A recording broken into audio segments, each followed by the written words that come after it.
My first guest tonight is a terrific actor. He is in the best show on television right now. The best show on television. It's have you got Netflix? Yeah, hell yeah. All right, it's called Peaky Blinders. Yeah, that's right. It's about a criminal gang in Britain at the end of the First World War. Right. It's like I watched it. I was like, what the? Tutti frutti.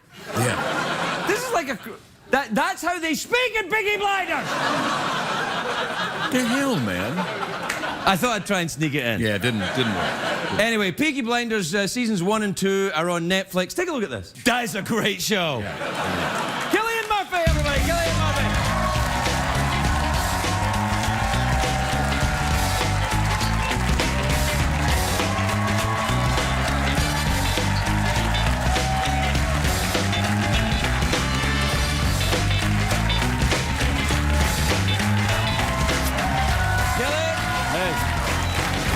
Congratulations. I am not kidding. I came in one day and said to everybody, I didn't, before I even knew you were on, I said, you've got to see this show. It's amazing. Oh, thanks, man. Were you aware when you were putting it together of just how crazy this thing is? It's pretty wild. Yeah, no, I mean, I read the first 2 scripts. Right. You know, and that's your mistake. Never do that as an actor. Yeah. Well, if you go off the name alone, it doesn't reveal much. You know? I know. I thought it was about dancing or something. You know. Really, you can't tell. Right. But it was so compelling and so unusual and unique, and yeah, I was hooked immediately. The name Peaky Blinders is the name of the gang, right? And they were a real gang in Birmingham. Is that right? That's right. Yeah. And I mean, the name.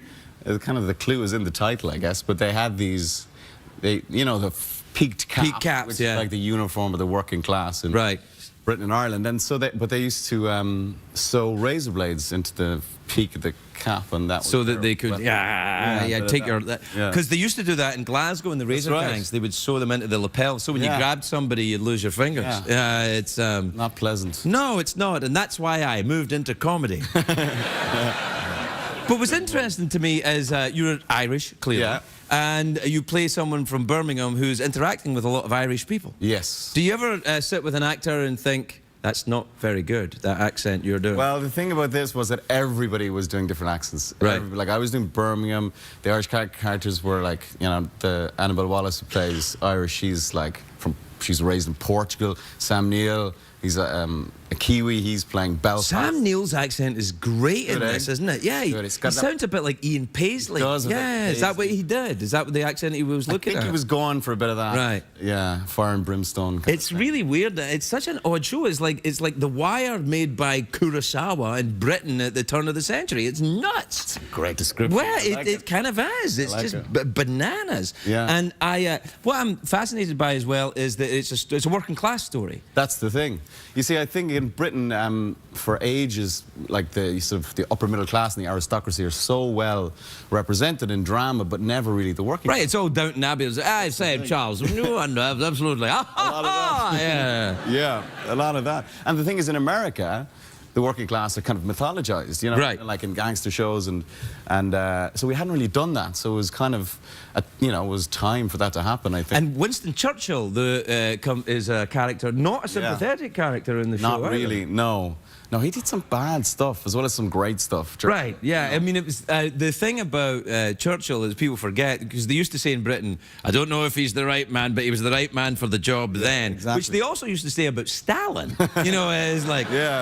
It's like to stop Hitler, you needed a kind of neutron bomb like that. Yeah. But it was, it's an astonishing, because my grandfather hated Winston Churchill. Right. And you never got that because he put machine guns out in George Square in Glasgow when they thought there was going to be a revolution before the First World War, and then during and after. Yeah, he wasn't a very popular man in Ireland back then. No, I suppose not. But I think in like my character, what my character sees in him in the show is that he did go to the trenches, and he did. He was. That's true. You know, he was the real deal. Yeah. So you got to hand that to him. But yeah, it's fascinating to have somebody like that as a main or a featured character in a show like that. You know, a major historical figure. Now, the character that you play is was he a real guy? Did he really exist? There was a Shelby family. Yeah. In fact, the writer Steve Knight is from Birmingham. So and he, you know, all these stories were passed down to him through his parents. Through his, I think his mother was like a runner for an illegal bookmaking gang. Good Lord. So he had them as a child, and these memories, and he wanted to tell this story. And so this family did exist, and he always used to remember them as being incredibly dapper, despite not having much money, and you know, and very fierce. And then he just, I suppose, expanded that and created. And goes into his own roman à clef. Yes. Like, what about the horse riding? You do some. Is that you riding that horse? That is. It's not, is it? No. No. It is. It's a real horse. You see that? Yeah. Yeah. They do it right. Yeah. He's a real horse, and he was. Yeah, I had to do bareback. Right. I saw it in the very first scene of the first episode when you ride it, because my wife is big on horses. Oh, right. And she's watching and she's going, oh, he's good. He can actually do it. And well, it's like, oh, so we get to watch it then? Well, it's that classic actor thing of, you know, do you fence? Do you ride horses? Do you drive a car? Yes, of course I do. But you don't, you know, I can't do any of those things. Can you drive a car? I have recently learned how to drive a car. Is that true? Yeah. But it's because you live in London? Yeah. Yeah, see, I lived in London. There's no need to have a car in London. It's a waste of time. It's just a way to get parking tickets. It kind of is, yeah. Whereabouts in London do you live? General kind of... I live in Queen's Park. Do you know? I used to live in Hartland Road. Really? Yes! Oh, just next to the subway station, well, or the London Underground. That is mad. I used to go to the discount chicken place right on the corner. It's now Mr. Fish. Oh, well, there you are. I could, although, and I'm now a vegan, so well, I can't, Do you ever do that? Do you ever do the vegans? No, I'm not. I can't. I was vegetarian for like 12 years. What happened? Bacon sandwich? No, it wasn't the bacon sandwich. It was, I went venison. Venison? Yeah. You flash bastard. I know. And I felt amazing afterwards. What, you ate Bambi? Yeah. For 12 years you didn't eat meat and then you ate Bambi? It tasted so good. We'll be right back with Cillian Murphy, everybody. Cillian Murphy.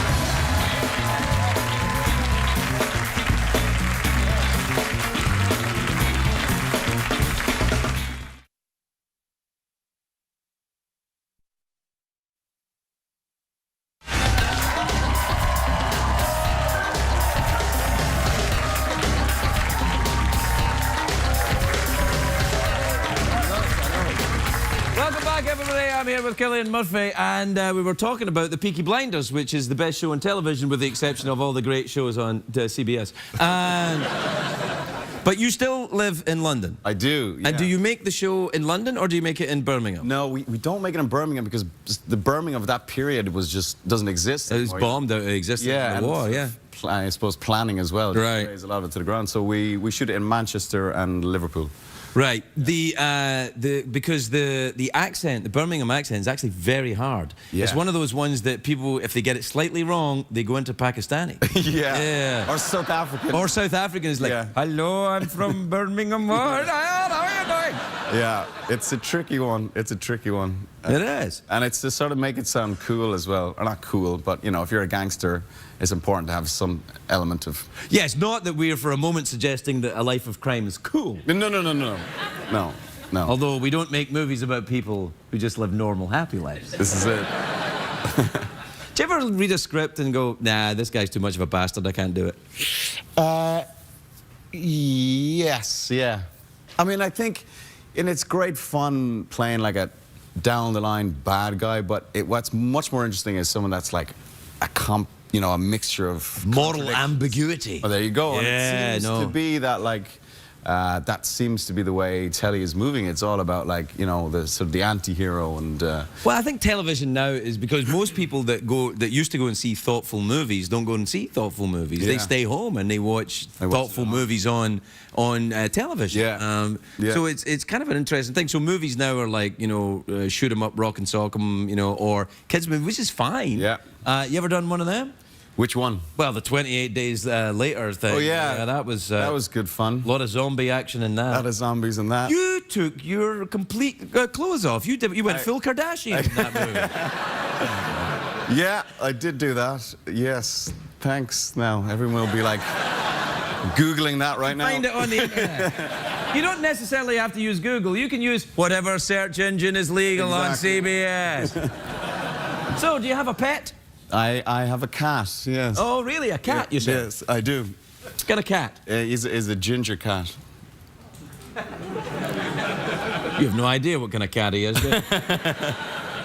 So you have a cat, and you live in London, and you have children? I do. How many? I have 2 boys. Well, that's enough. Yeah, it is. I have 2 boys, too. Do you? How old? 13 and 3. Oh, wow. This is... Yeah, Scottish people ejaculate once every 10 years. It's like, you know these big orchids in the jungle that once every 10 years just like that? And whoever's around gets pregnant. And that's... I thought it was the same with the Irish. It can be, I think. Yeah, I got lucky, I guess. Yeah. What age are your kids? They're 9 and 7, so... So you got right back to work. Yeah. Yeah, it took 2 years, but I did it. So, yeah, no, good for you. And that's it, no more. So your boys go to school there. Are they going to be actors, you think? I don't know. I don't know. Would you like them to be actors? I don't think you can really stop it, can you? No, you can't. Is the thing. I mean, yeah, as long as they're not goths, I don't mind. Not what? Goths. Goths? As in G-O-T-H-S. Oh, goths? Yeah. Yeah. We don't do THs very well in Ireland. No. No. Yeah. And I've been here so long that I didn't understand a word of what you said. Yeah. What part of Ireland are you from? Cork. Ah, that's down the bottom. Yeah, down I know south. where it is. Yeah. Yeah. My family are from Donegal. Oh, really? Yeah. Beautiful there. Yeah, no, I think so, yeah. I've never been to Cork, except the airport. Haven't you? Yeah. It's second county in Ireland. It's very beautiful. There you are. Yeah, it's kind of like Birmingham, you know, the second city syndrome. But it's beautiful. Do you do theatre in that very swanky theatre in Dublin? What's it called? The which one? There's that very famous theatre in Dublin. The Gaiety. Yeah, why not? The Abbey. The Abbey is what I'm thinking. The Abbey, the National Theatre. Yeah. No, I've never worked in the Abbey actually. But you do a lot of theatre. I do a lot of theatre, yeah, but I have never worked in the Abbey. Do you do the Shakespeare? I have never done Shakespeare. See, it's about time, son. Do you think? It's about time. It's a high diddly-dee Hamlet. I don't know. I kind of a bit of a... I never trained, so I'd be a little, like, anxious about the whole Shakespeare thing. Well, I think that sometimes, though, if you look at Shakespeare... I mean, I was just thinking about the show you've done. Yeah. Right? And if you look at that Peaky Blinders show, and season 3 has just been announced, right? That's right. Right, so congratulations on that. That's great. But the Thank you. You know, I was kind of like... You guys are like, oh, all right. We haven't seen it yet, so we don't know if we're happy about it. But I think that a naturalized approach to stories which have been told more than once is a very good idea. Yeah, that's true. And when you look at that period in history, with what's the name of the director, the guy who put it together? Otto Bathurst. Yeah, he's a bit of a star. He's very good. He's very talented, and he directed the first 3. And then Tom Harper directed the second 3. And then That's Colin just McCarthy. the same 2 guys over and over again? No, Colin McCarthy did the second season, second block. All right, I haven't seen the second season yet. Yeah, it's good. It gets darker. It gets kind of wild. Gets darker? Yeah, man. Yeah, it gets kind of, yeah, if that's... Wow, that's kind of like the Coen brothers get a little weird later on. Yeah, I know.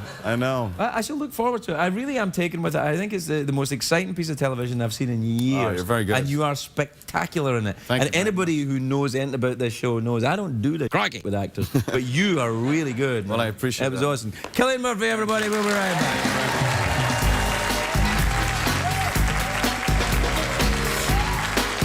Oh, there's some harmonica. Sweet. You can drum. I'll drum. Well, ooh, I like drumming. Here, do you like that? We both have drums. Given the thing. Do you like? Can you do this? You know, Mike Longo taught Benny Wallace this thing from Dizzy Gillespie. Here it is. Wait. Listen to it. It's. Well, what are you doing? Wait a minute. I'm D. It goes like this. Now listen. Now watch it.